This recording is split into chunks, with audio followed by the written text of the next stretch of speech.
Chaque fois que le Maroc gagne en visibilité sur la scène internationale à travers des projets concrets, un phénomène revient presque systématiquement dans certains médias étrangers.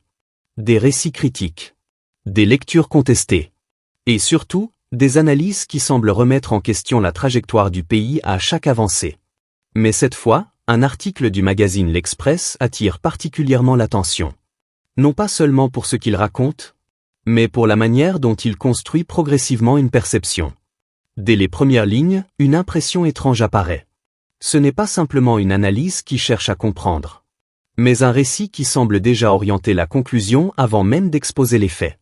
Et très vite, une question dérange certains observateurs, est-ce encore une enquête journalistique, ou une narration déjà structurée pour influencer la lecture du lecteur?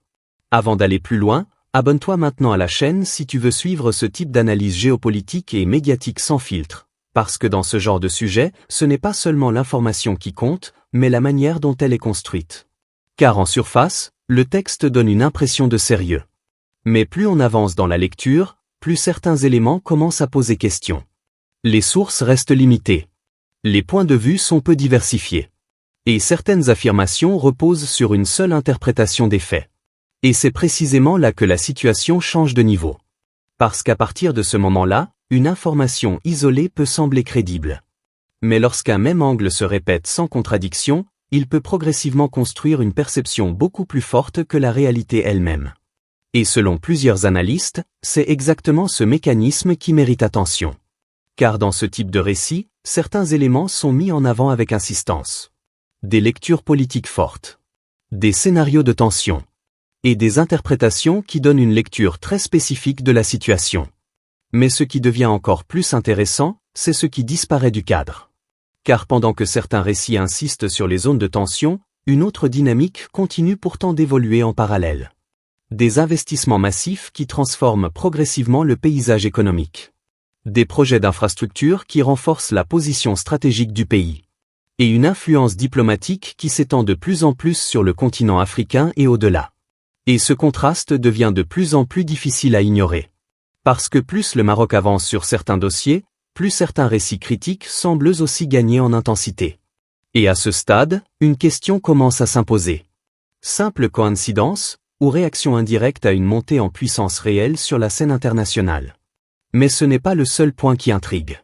Car ce type de narration ne se contente pas de commenter des faits. Il influence aussi la manière dont ces faits sont perçus à l'extérieur. Et c'est là que le sujet devient beaucoup plus profond. Parce qu'aujourd'hui, l'image d'un pays peut avoir des conséquences directes sur ses partenariats économiques, relations diplomatiques, investissements internationaux, même sa crédibilité stratégique. Autrement dit, ce qui semble être un simple article dépasse largement le cadre de l'information. Et progressivement, une réalité s'impose. Les récits médiatiques ne sont plus seulement des descriptions du monde. Ils deviennent des outils capables d'influencer la perception globale des nations. Mais ce qui rend cette situation encore plus intéressante, c'est la réaction inverse qu'elle provoque.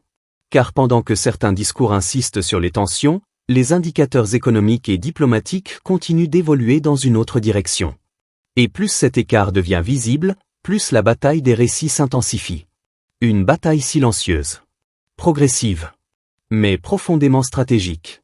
Et c'est là que le sujet dépasse complètement un simple article de presse.